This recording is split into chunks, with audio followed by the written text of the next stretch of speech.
Welcome to 6 Degrees of Wiki, a podcast where two sisters find the 6 degrees of separation between Wikipedia articles that don't seem to have anything in common. I'm Nikki. And I'm Rosanna. Today we'll fall into a Wikipedia spiral where Nikki has just 6 rounds to figure out how the first article could possibly be connected to the last, while learning all sorts of peculiar facts along the way. Let's get started. Last month we went from May West to the Great Fire of London. Since it's a new month, we're going to start a new topic. Round 1. Today we are spiraling from D-Day to phenomenon. D-Day, which is also known as the Normandy landings, was the day of the Allied invasion during World War II that led to the liberation of Western Europe from Nazi Germany's control. A phenomenon is anything that manifests itself. They're often understood as things that appear or experiences for a sentient being. Nikki, do you see anything that these two items have in common? The D-Day invasion manifested the end of the war? That's a terrible guess. I have no idea. So when you search D-Day on Wikipedia, it actually redirects to the article called Normandy landings. Okay. D-Day refers to the Allies' invasion of Normandy on Tuesday, June 6, 1944, during World War II, and it began the liberation of the German-occupied Northwest Europe from Nazi control. It was also considered the beginning of the Allied victory on the Western Front. It was the largest seaborne invasion in history. Wow. So planning for Operation Neptune, as it was codenamed, began in 1943. The Allies used military deception to mislead the Germans about where and when the landing would happen. It actually had to be delayed 24 hours, though, due to bad weather. It was a very specifically planned invasion. I would imagine. The planners had requirements for the moon phases, the tides, and the time of day, so only a few days that month would work. The German field marshal named Erwin Rommel was tasked by Adolf Hitler to develop fortifications along the Atlantic Wall in preparation for the invasion, because they knew something was coming. Before the amphibious landing, there were extensive aerial and naval bombardments and the airborne assault of 24,000 American, British, and Canadian troops shortly after midnight. The infantry began landing on the coast of France at 6:30 a.m. The stretch of Normandy coast had been divided into 5 sectors. They were called Utah, Omaha, Gold, Juno, and Sword. The shore had been mined and covered with wooden stakes and metal tripods and barbed wire. The casualties were heaviest at the Omaha beach. One of the main objectives of the invasion was to capture Carrollton, St. Lo, and Bayou, but they weren't actually able to do that until the 21st of July, which was more than a month later. They eventually were able to, but they wanted to do it that day. Were those people's names? No, they were places. Oh, okay. They wanted to take control away from the Nazis of those places. Even though the Allies weren't able to achieve those goals on the first day, the operation gained a foothold that they were able to expand over the next few months. The German casualties from that day were between 4,000 and 9,000. The Allied casualties were at least 10,000, with over 4,000 confirmed dead. I'm just going to pop this in real quick. Casualty means killed, wounded, or imprisoned, or missing. It's not always a fatality. Did you know that? No, I also thought it was always a fatality. Makes me feel a lot better. Right? Not great, but better. Not awesome, but yeah. So they had 4,000 confirmed dead, which is a lot, and 6,000 more hurt, injured somehow, imprisoned, missing. Nearly 160,000 troops crossed the English Channel on D-Day, and it was up to 875,000 by the end of June, so in 3 weeks. So I mentioned earlier one of the code names, Operation Neptune, which was used for this particular landing. Oh, I remember that name, Rosanna. Some of the other code names used by Allied forces during the war were Operation Overlord, Operation Bodyguard, Operation Point Blank, Operation Fortitude, Operation Taxable, Operation Glimmer, Operation Dead Stick. Were these 14-year-olds coming up with these code names? They're even more than that. That's just some of them. Those are great. Operations Fortitude North and Fortitude South were deceptive campaigns, specifically, that used fake radio traffic and the creation of a fake U.S. Army group to give incorrect dates and locations to the Germans listening. Oh, sneaky. I like it. Round 2. Nikki, what do you think the next degree is? I know I should have noted more, but I can't stop thinking about Neptune because it's both a planet and a god. And you know I love that kind of stuff. Yeah. So even though there was a lot of really cool stuff in there, I will take Neptune. Your guess of Neptune is incorrect. Ah. For once in your life, Nikki, you should have gone with Hitler. No! No! How many episodes have I tried so hard not to go with Hitler and I should have gone with Hitler? I mean, how could I have not chosen Adolf Hitler as this degree? Listeners, if you don't know why I'm so upset, it's because it has happened so many times that I couldn't seem to pick anything out but Hitler in an article. Yeah. And I never want to... You don't want to go with Hitler. You never want to go with Hitler, except today. Tell me about the horrible, horrible man named Hitler. Yeah, he's one of the worst people ever. Adolf Hitler was a German dictator, leader of the Nazi Party, and the Chancellor of Germany from 1933 to 1945. He initiated World War II with the invasion of Poland in 1939 and is responsible for the Holocaust. Hitler was born in Austria in 1889. His mother was the third wife of his father, and Hitler was the fourth child of 6.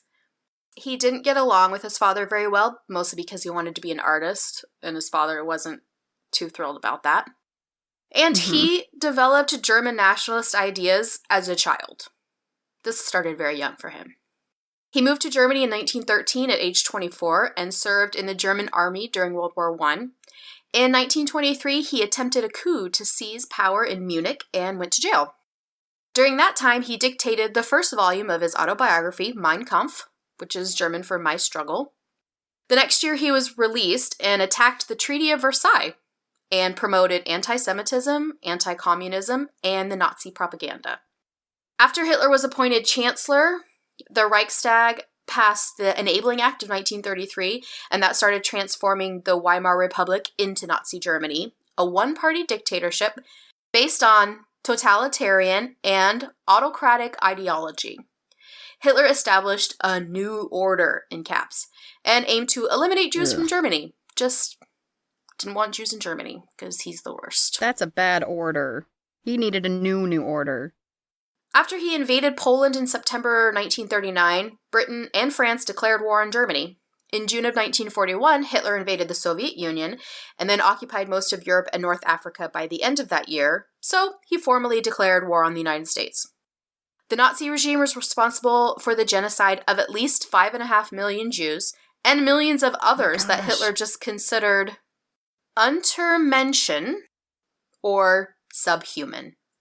Yeah. The Nazis were responsible for the death of 19.3 million civilians and prisoners of war. Oh my gosh. Based on the unprecedented number of civilians killed during World War II, it's considered the deadliest conflict in human history.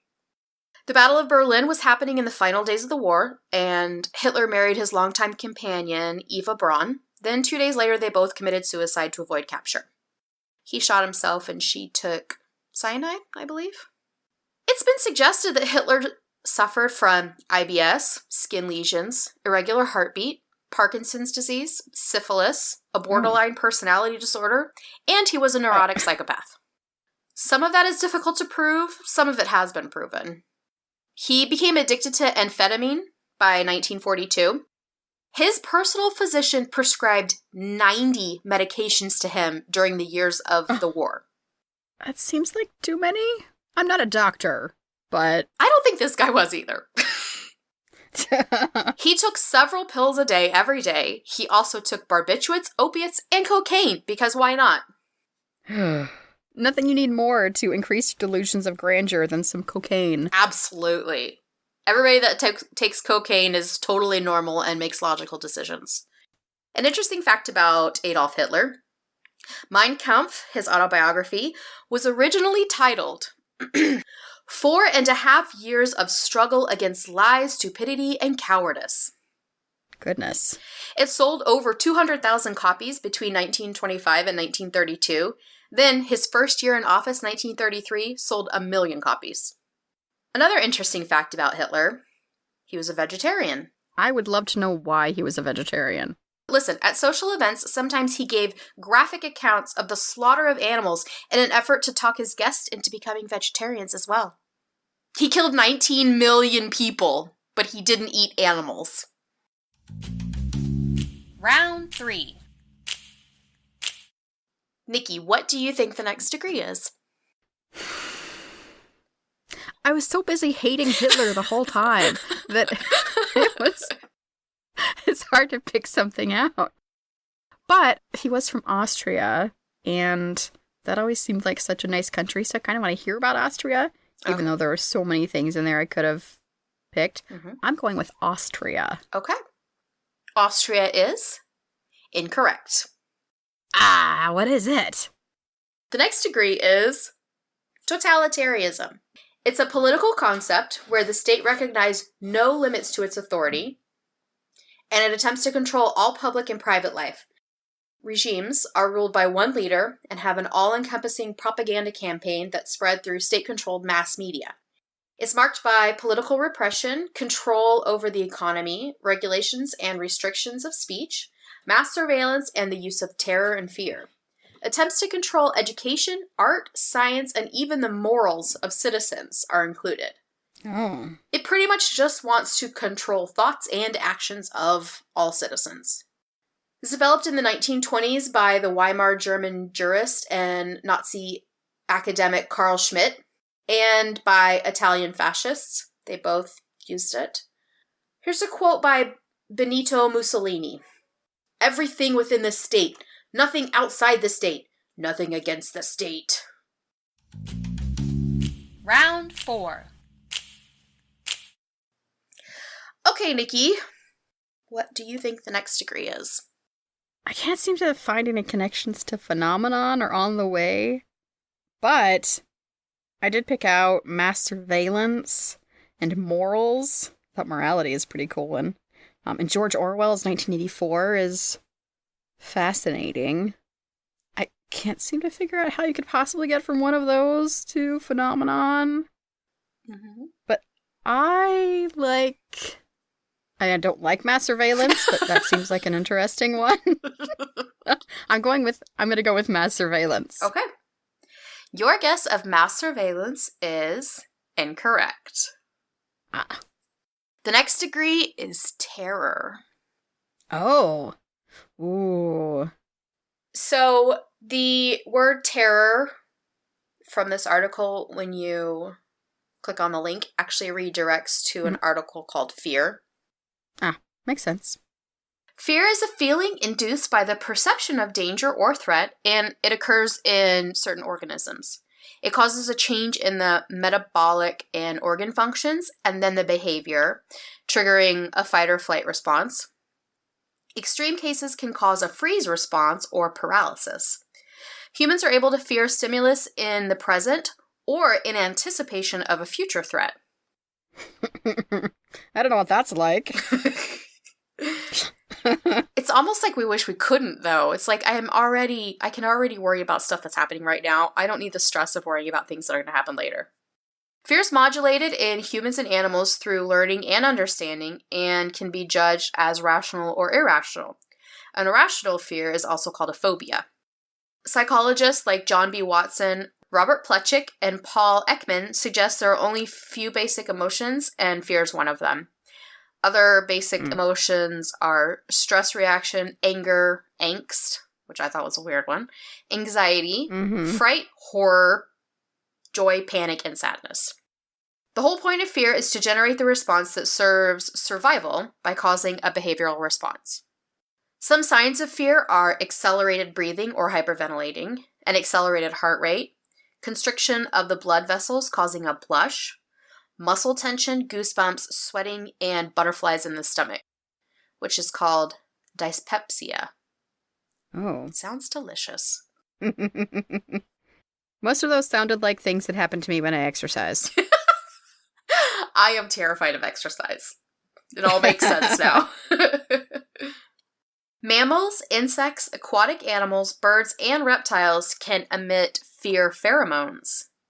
Oh, no thank you.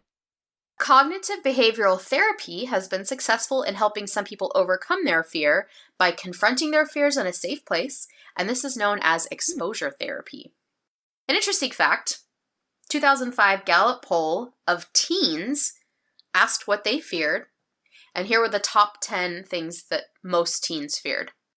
Terrorist attacks, spiders, death, failure, war, criminal or gang violence, being alone, the future, and nuclear war. Round 5. All right, Nikki, there's just a few degrees left. What do you think the next degree is? I'm going with something you said in the beginning. You were talking about phobias, and that was really cool. But you talked about fight or flight, which I think is such a neat phenomenon. Is it a neat phenomenon, Rosanna? I would consider that a neat phenomenon, yeah. I think so. I am going to go with fight or flight. Okay. That answer is a red herring. You know me so I knew well. you'd pick up on that. I couldn't choose it. So fight or flight is incorrect. The next degree is perception. Oh, okay. Perception is the organization, identification, and interpretation of sensory information that's used to understand presented information or the environment around you. Perception involves signals that go through the nervous system after a physical or chemical stimulation. An example would be vision is light striking the retina of the eye, and hearing involves pressure waves in the ears. Perception is then also shaped by previous learning or memories, expectation, and attention. So it's processed two ways, the sensory input and then the receiver's knowledge. Psychologists' understanding of perception has been progressing since the rise of experimental psychology in the 19th century by various techniques and the active process of hypothesis testing. Illusions and ambiguous images demonstrate the brain's perceptual system actively and pre-consciously attempting to understand the input. An example of this would be the Rubin vase, where you look at it and do you see two faces or a vase? You know that picture? Okay. Your brain is trying to figure out what it's seeing. Some human technology has the ability to exploit perception, like wearing camouflage. Mimicry is also used in biology, like you might see a face on a butterfly's wings. The term perceptual constancy is the ability to recognize the same thing from varying sensory inputs. So it means you could recognize a person from their front, or from their profile, or from their back, or from their voice. So all those things you're recognizing the same person, but you're getting different input from each of those. Yeah. The principle of grouping explains how humans naturally perceive objects as organized patterns. Perceived qualities of an object can also be affected by the qualities of context. So if an object is being compared to an extreme. 17th century philosopher John Locke observed lukewarm water might feel cold or hot depending on the temperature of the water that the hand is in before that. So the water is the same temperature, but your perception of it's different depending on what you felt before. 20th century German physician Wilhelm Wundt identified contrast as a fundamental principle of perception. Music can be considered good or bad depending on what you heard before it. The affective experience helps make finer perceptual distinctions like wine tasting or music appreciation or reading an X-ray. Perceptual expectancy is a predisposition to perceive things a certain way. So like sensitivity to hearing your name in a crowd or noticing the smell of a food earlier when you're hungry. When someone has a reputation for being funny, an audience is more likely to find them funny. And you're more likely to assign a positive characteristic to someone you meet if they were previously described to you as warm. Oh, I'm going to start introducing everyone I want people to like as warm or funny so people like them more. I'm going to manipulate everyone's emotions and perceptions. An interesting fact about perception: your senses affect your perception, like vision, hearing, touch, and taste. But they do even more that you might not have thought of that will have a significant effect on your perception, like gravity, your perception of time, your perception of the temperature, pain, your gag reflex, and a full bladder. Those are all perceptions. Those are all weird. Round 6. All right, Nikki, this is the last degree before we get to phenomenon. I'm not ready. Yeah. I have 3 things written down, and none of them seem to have anything to do with phenomenon. Okay. I wrote down nervous system. Okay. Like something about your nervous system can cause a phenomenon. I don't know. I also wrote down psychotherapy just because it sounded cool. And senses. Mm-hmm. Because I know the senses are super interesting because there are more than just 5 of them. And maybe something about your senses can cause phenomenons in, like, behavioral phenomenon, maybe? I don't know. I'm going to go with senses for that reason. All right. Your guess of senses is incorrect. Sorry. I didn't get any of these right. I'm 0 for 6. The next degree is hypothesis. What? What is that? I don't know what that has to do with phenomenon. You better explain this. I will. That is my job. Okay. A hypothesis is the proposed explanation for a phenomenon. I hypothesize that you're just trying to run me off track with all my guesses. I mean, once you didn't guess Hitler, it's just downhill from there. Okay, so a hypothesis is the proposed explanation for a phenomenon. For it to be a scientific hypothesis, the scientific method is required to test it. Hey, we learned about that in an early episode. Yes. Scientists usually base their hypotheses on previous observations that haven't been explained by scientific theories at that point. A working hypothesis is a temporarily accepted hypothesis proposed for further research.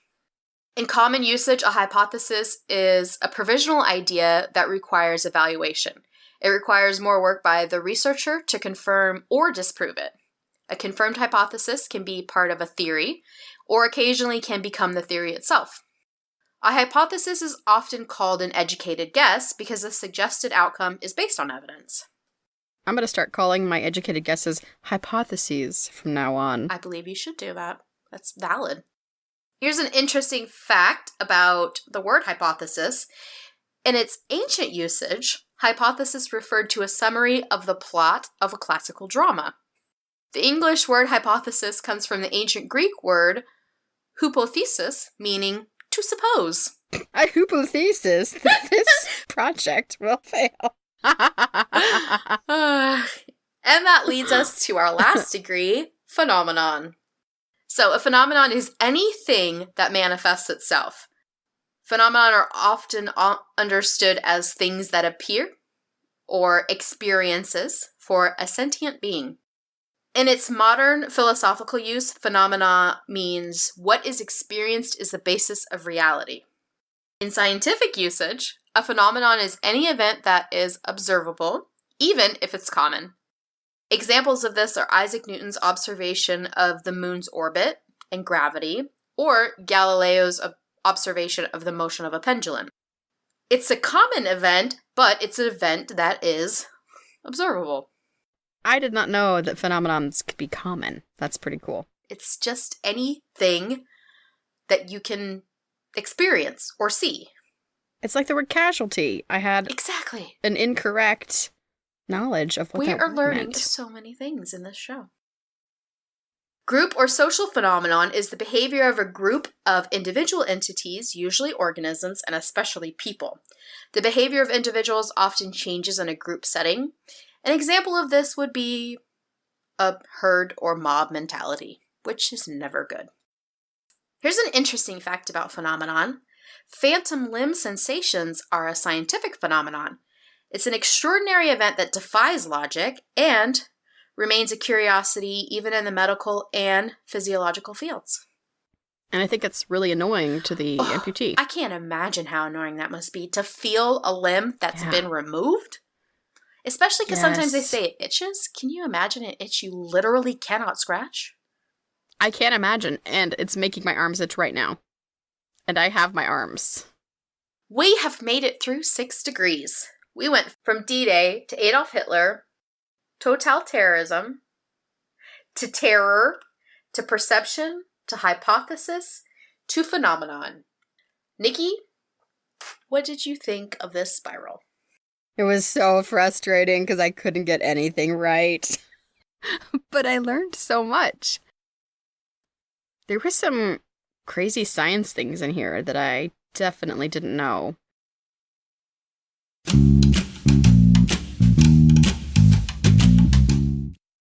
So, based on one of our degrees this week, our cheek is going to be crazy fears that actually have names. Ah! That's your scary sound effect background. I got this list from a website called smashinglists.com. Handy. What do you think the fear is for dromophobia? So they're out sleeping, like droning, but it's dromo. I'll still say dreams. Sure. No, it is the fear of crossing the street. I can't say the name of this because it's so long, so I'm going to spell it. And then your challenge is to say it and tell me what the fear is of. You know how bad I am at understanding words when you spell them. Paraskavaedekatria phobia. Paraskavaedekatria? Paraskavaedekatria phobia is what? I'm going to say that's the fear of spelling really long words. It is the fear of Friday the 13th. That doesn't make any sense. I agree. Apirophobia. I know apiaries have bees, so I'm going to say the fear of bees. Nope, it's the fear of infinity. I have that fear. Pentherophobia. Panthers with pens. Sort of. It's a fear of a mother-in-law.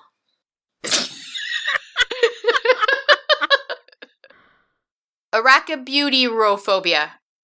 The fear of beautiful spiders. This one's the fear of peanut butter sticking to the roof of your mouth. That is incredibly specific. It's legit. Hippopotomonstrosequipedaliophobia. The fear of a word as long as a hippopotamus. It is the fear of long words. Oh, hey! That's just mean for them to name it something that long. I agree. Ergophobia. The fear of ergonomics? The fear of bad posture. Let's do that. It's the fear of work. Hylophobia. The fear of... I have no idea. Forests. What? It's the fear of forests. Where do they come up with these names that seem to have nothing to do with... I don't know. The phobia. Maybe we should use one of these to start a spiral. That's our episode. Tune in next time for another 6 Degrees of Wiki. You can keep up with us on Twitter, Facebook, and Instagram at 6 Degrees of Wiki. If you enjoyed this podcast, you can support the show by leaving a review, buying 6 Degrees of Wiki merch like t-shirts, mugs, and bags, or even by donating directly to the show at 6degreesofwiki.com. Thanks for listening, and we'll see you next week.